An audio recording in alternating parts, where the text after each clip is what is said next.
Assalamualaikum warahmatullahi wabarakatuh. Alhamdulillahirabbil alamin wassalatu wassalamu ala asyrafil anbiya'i wal mursalin sayyidina Muhammad wa ala alihi wa sahbihi ajma'in, amma ba'du. Pemirsa rahimakumullah, alhamdulillah pada kesempatan kali ini kita masih diberi kesempatan, masih diberi kesehatan oleh Allah Subhanahu wa taala untuk tetap bisa mengaji dalam rangka mengisi bulan Ramadan dengan kajian kitab At-Tibyan fi Adabi Hamalatil Quran. Semoga kajian kita selalu mendapatkan limpahan rahmat dari Allah Subhanahu wa taala. Dan sekedar pengumuman, saya memohon maaf karena kemarin saya tidak bisa mengaji karena ada kepentingan keluarga yang harus didatangi, harus dilaksanakan. Jadi saya mohon maaf kemarin sementara libur dulu untuk kemarin. Jadi saya mohon maaf. Nah, insya Allah hari ini kita melanjutkan seperti biasa kajian kita. Untuk itu marilah kita mulai dengan bacaan suratul Fatihah, semoga mendapatkan berkah. Ila hadratin nabiyina Muhammadin sallallahu alaihi wasallam wa ala alihi wa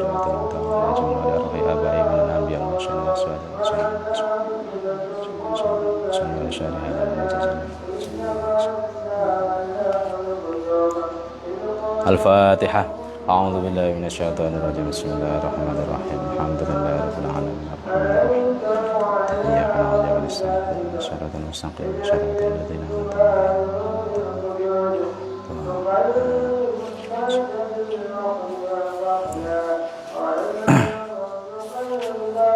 Bismillahirrahmanirrahim. Melanjutkan pembahasan kita yang kemarin tentang etika seorang murid, etika seorang santri kepada gurunya. For your information, apa for your information itu? Jadi sebenarnya kemarin saya itu merekam, nanti saya upload ketika waktunya ngaji. Tapi karena filenya terlalu besar, jadi tidak bisa diupload. Facebooknya error. Ya sudah. Jadi terpaksa libur dulu. Jadi saya akan ulangi apa yang saya rekam kemarin. Bismillahirrahmanirrahim. Qala al-muallifu rahimahullah wa nafa'ana bihi wa bi ulumihi fid dharain amin. Bismillahirrahmanirrahim. Wa yang bagi lan sayukja apa ayak khuda yen to ngalap sapa murid, sapa santri, nafsahu ing awak dhewe ne murid, bil ijtihadi kelawan temen, fit tahsili ing dalam ngasilake ilmu, fi waqtil firaghi ing faktil faraghi, fi waqtil firaghi ing dalam waktu kosong, waktu senggang, wan nasyati lan semangat, wa quwwatil badani lan kuwate awak, wa nabahatil khatiri lan tangi ati, wa qillatis syaghilati lan kidike perkara-perkara kang nungkulake. Qabla awaridil bitolatis ing dalem sadurunge anyar tekone perkara-perkara kan ngangelno, kang nganggurno, wartifa'il manzilati lan luhure derajat, luhure kedudukan. Faqad qala mongko teman-teman ngucap sapa Amirul Mukminin, Amirul Mukminin rupane Umar bin Khattab radhiyallahu anhu, dawuhe tafaqahu belajar sira kabeh. Qabla an tusawwadu ing dalam sadurunge dadi sayyid sapa sira kabeh. Dadi tuan sapa sira kabeh. Maknahu utawi maknane qaul iku ijtahidu temenna sapa sira kabeh fi kamali ahliyatikum ing dalam sempurnane keahlian sira kabeh, wa antum hale utawi sira kabeh iku atbaun sik dadi pira-pira wong kang anut, sik dadi pira-pira pengikut. Qabla an tasiru ing dalam sadurunge dadi sapa sira kabeh iku sadatan pira-pira sayyid, pira-pira tuan. Fa innakum mongko sak temene sira kabeh iku idza sirtum tatkalane wis dadi sapa sira kabeh iku sadatan dadi apa? Dadi sadatan, dadi tuan, dadi sayyid, matbu'ina kang den enut, imtana'tum mongko kacegah sapa sira kabeh minat ta'allumi saking belajar, lirtifa'i manzilatikum krana luhure posisi sira, krana luhure derajat sira wa kathrati syulikun lan akeh kesibukan sira. Wa hadza utawi mangkono qaul iku makna qaulil imam sak makna karo pengucape al Imam Asy-Syafi'i radhiyallahu anhu. Pengucape Imam Syafi'i, tafaqqah belajar sira qabla antar as ing dalem sadurunge dadi pemimpin, dadi kepala sapa sira. Fa idza ra'asta mongko tatkalane wis dadi pemimpin, wis dadi kepala sapa sira, fala sabila mongko ora ana dalan iku maujud ila tafaqquhi malang belajar. Jadi etika seorang murid yang selanjutnya yakni seorang santri itu harus mengerahkan tenaga sekuat kemampuannya, bersungguh-sungguh untuk menghasilkan ilmu, untuk belajar. Kapan? Ketika masih banyak waktu senggang, ketika masih banyak waktu kosong. Nah kan rata-rata orang yang belajar itu masih muda, belum banyak kerjaan lah, tidak banyak pekerjaan, tidak banyak pikiran, paling ya cuma pikiran pulsa sama kuota itu saja paling. Wanasyati dan mumpung masih semangat. Jadi kaum muda itu seharusnya semangat. Wa quwwatil badani dan badannya masih sehat, masih kuat. Namun ironisnya kebanyakan ya, yang saya tahu mungkin, tapi semoga saya salah, yang semangat dan rajin berangkat ngaji itu yang tua-tua biasanya, yang sudah berumur, yang sudah memiliki cucu, yang sudah memiliki anak banyak itu. Nah itu yang masih semangat. Yang muda-muda malah tidak semangat ngaji, semangatnya mainan, semangatnya hangout, nongkrong, diajak ngaji, ngelepol. Nah itu padahal yang harus semangat menurut kitab ini itu yang muda. Ya tapi tidak menafikan yang tua ya enggak apa-apa. Maksudnya ngaji semangat tidak apa-apa. Tapi yang lebih ditekankan yang harusnya semangat itu yang masih muda, mumpung badannya masih kuat dan sehat.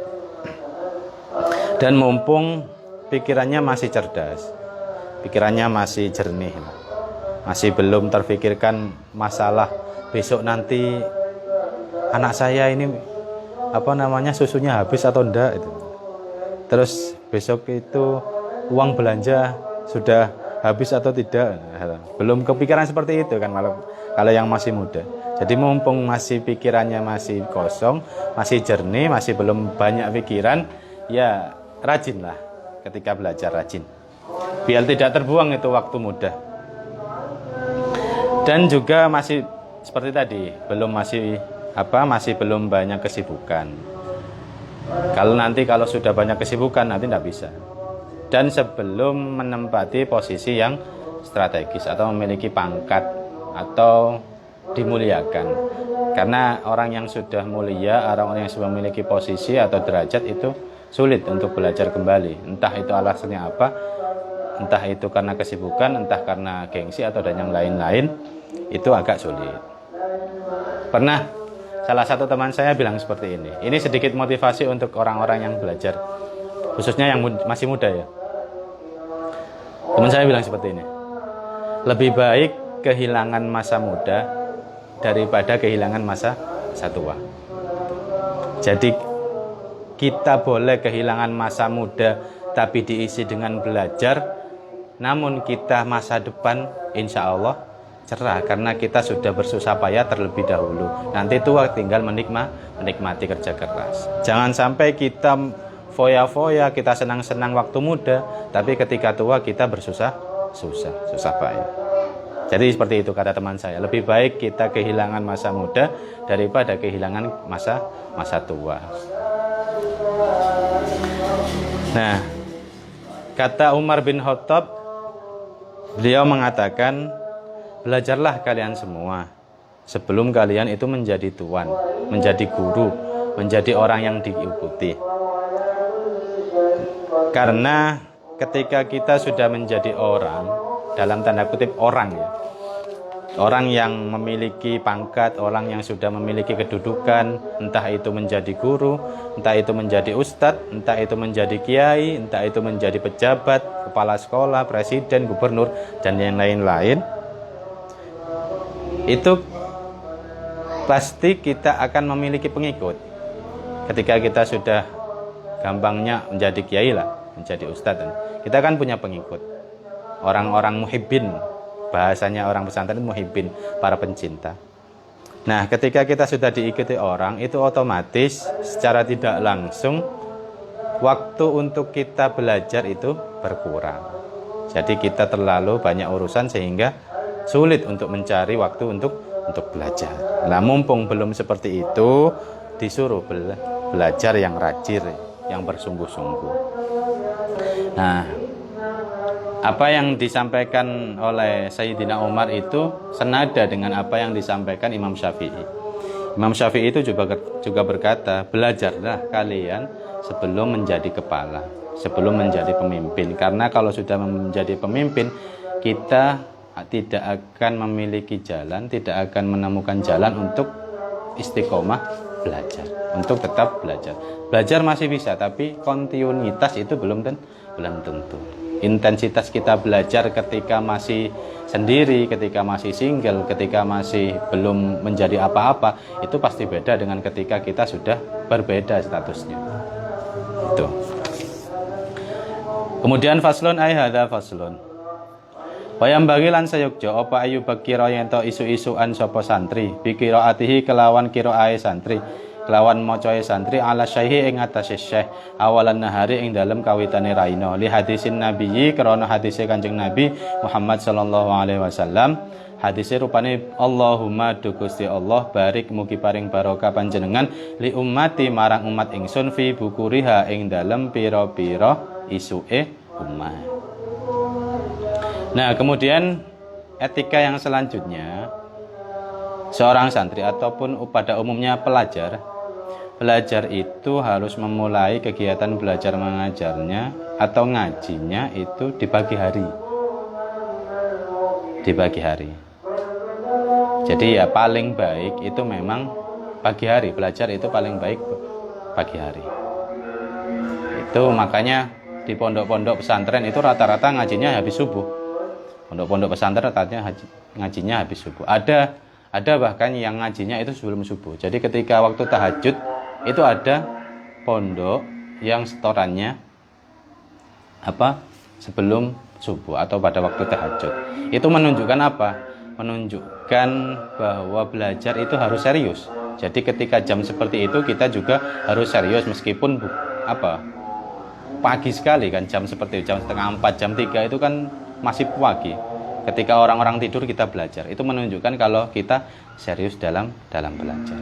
Di samping itu, ketika kita belajar di pagi hari, pikiran juga masih jernih, masih fresh. Dan ada barokah yang tersimpan ketika kita sedang belajar di pagi hari. Seperti dawuhnya Kanjeng Nabi, Allahumma barik li ummati fi bukuriha. Makanya tidak hanya berlaku pada orang yang belajar saja ya. Orang yang bekerja pun itu biasanya berangkatnya pagi sekali. Karena ada barokah di sana. Orang belanja pun cari yang pagi. Kalau nunggu yang siang biasanya dapatnya kari-kari, karen-karen. Itu. Nah, jadi mulai pagi ya. Pagi itu apalagi orang-orang yang belajar Al-Qur'an. Orang-orang yang ingin menjadi penghafal Al-Qur'an itu kalau bisa habis subuh itu yang ngaji. Jangan tidur, ngaji. Deres lah. Ya kalau memang terlalu capek enggak apa-apa istirahat. Pokoknya jangan keseringan habis subuh tidur sebelum ngaji. Entah itu apalah, ngaji Quran atau baca-baca buku, terserah. Kemudian wayang bagi lan sayukja apa ayu hafidho yang to ngreksa sapa santri ala qiraati mahfudhihi ing atase maca apalane santri. Wayang bagi lan sayukja apa alla yu'thira yang to ora milih sapa santri binaubatihi ing dalam gilirane santri ghairahu ing sakliyane santri. Fa inal itsara mangko sak temene milihake wong liya iku makruh. fil qurbi ing dalem babakan ngeparek teng Gusti Allah bihila fil ithari kelawan bedani milihake wong liya bihududin nafsi kelawan bagian-bagiane nafsu fa innahu mongko sak temene ithar iku mahbubun den senengi fa in ra'a mongko lamun ningali sapa asy-syaihu syekh al maslahata ing maslahah ing keapian fil ithari ing dalam milihake wong liya fi ba'dil awqati ing dalam sebagiane pira-pira waktu limanan krana ana tujuan syar'iyyin kang bangsa syar'i fa asyara mongko isyara sapa syekh alaihi ing atase murid bidzalika kelawan mengkono-mengkono itsar imtathala mongko manut sapa murid amrahu ing perintahe syekh perintahe guru. Jadi etika yang selanjutnya santri itu harus sering mengulang pelajaran, harus sering mengulang hafalan. Nah, makanya kalau kata guru-guru saya, riyadhah wiridane orang penghafal Al-Quran itu ya deres, ya murojaah. Murojaah itu maksudnya mengulang-ulang hafalan, karena itu yang penting. Saya dulu ketika mondok menambah hafalan itu mudah. Saya menambah hafalan satu halaman itu 10 menit jadi. 10 menit jadi. Tapi untuk apa ya? Mengulang hafalan yang lalu-lalu yang sudah dihafalkan itu berat. Makanya harus sering diulang. Karena hafalan Quran itu harus sering dimurojaah, harus sering diulang. Karena yang terpenting dari suatu pembelajaran itu repetisi, pengulangan dan intensitas. Itu sering diulang, sering dideres, insya Allah hafal, insya Allah paham. Namun kalau sekali baca kemudian ditinggal ya insya Allah hilang. Itu. Kemudian santri, murid ketika belajar, ketika memang gilirannya maju, ketika gilirannya dia setor, ya dia harus maju. Tidak boleh mendahulukan orang lain. Tidak, kamu saja yang maju, saya belakangan saja. Tidak boleh. Kalau memang itu sudah gilirannya ya dia yang maju. Jangan memberikan gilirannya kepada orang lain.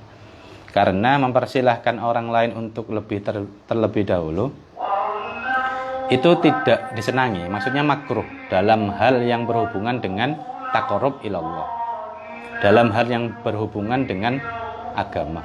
Itu memilih orang lain untuk apa daripada kita sendiri itu makruh. Seperti contoh ketika di sebuah jamaah kemudian di saf awal itu masih ada tempat untuk kita, maksudnya ada satu orang lah gampangannya, ada untuk kita menempat di saf awal, itu kita tidak boleh mempersilahkan orang lain. Kita harus fastabiqul khairat, berlomba-lomba untuk kebaikan. Jadi kita harus maju, rebutan.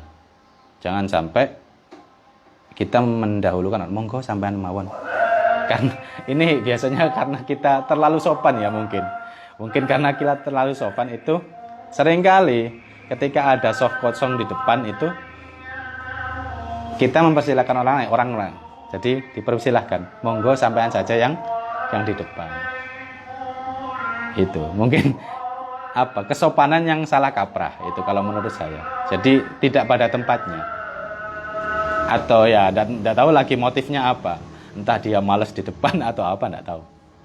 Tapi yang jelas ketika hubungannya dengan keagamaan, ketika hubungannya dengan taqarrub ilallah, kita harus mendahulukan diri sendiri, bukan orang lain.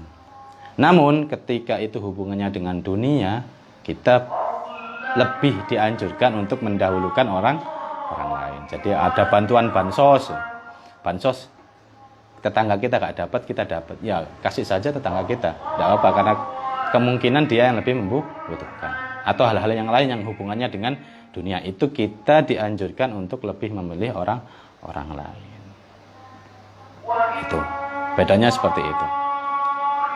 Dan kemudian kalau yang tadi seorang santri tidak boleh mempersilahkan orang lain maju di waktu gilirannya maju dengan syarat kalau gurunya menyuruh orang lain yang duluan untuk maju, ya tidak apa-apa, berarti santri tersebut tidak maju. Jadi seumpama sekarang giliran saya maju, kemudian guru saya bilang, oh Kang itu aja yang maju duluan.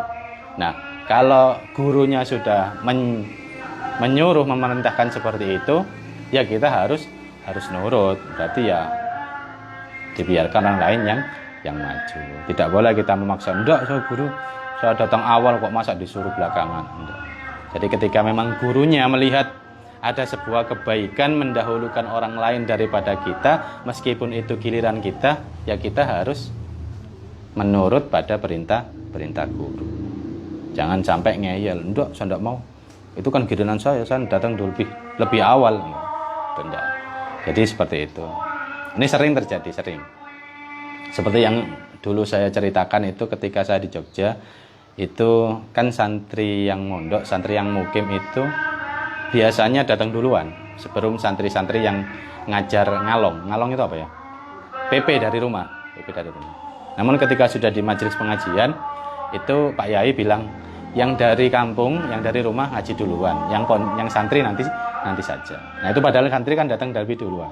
Apalagi saya tuh, wah, ini tahatus bin nikmah ya. Saya dulu itu kalau ngaji awal.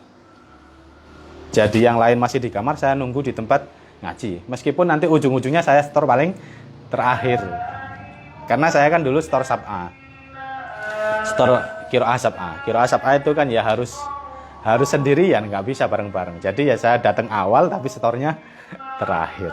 Ya, enggak apa-apa, karena memang perintahnya guru seperti itu ya saya harus manut. Beda lagi kalau dulu waktu masih saya setoran Quran tabarukan, jadi ya store bukan qiraah sab'a. Nah itu saya masih mendapat jatah bareng. Namun ketika saya sudah setornya qiraah sab'ah, itu sama Yai, sampai nanti terakhir saja Mas ya. Oh nggih. Ya sudah, saya datang awal, setor terakhir. Gitu. Ya enggak apa-apa. Mungkin itu yang bisa saya sampaikan untuk kajian kita sore ini. Ya kesimpulannya seperti itu ya. Mumpung masih muda, mumpung masih kuat, mumpung masih banyak kesempatan, ayolah kalau ngaji itu yang sungguh-sungguh. Jangan sampai nanti ketika sudah banyak kesibukan kita menyesal, kenapa dulu tidak ngaji itu. Kemudian memulai hal baik, khususnya pembelajaran itu waktu yang paling utama ketika pagi hari. Dan kemudian memilih orang lain di dalam hal kebaikan urusan agama, urusan taqarrub ilallah, itu makruh daripada mendahulukan diri sendiri. Namun ketika hubungannya dengan dunia, kita harus mendahulukan orang lain daripada kita. Mungkin itu yang bisa saya sampaikan, kurang lebihnya mohon maaf. Wallahu a'lam bishawab. Wassalamualaikum warahmatullahi wabarakatuh.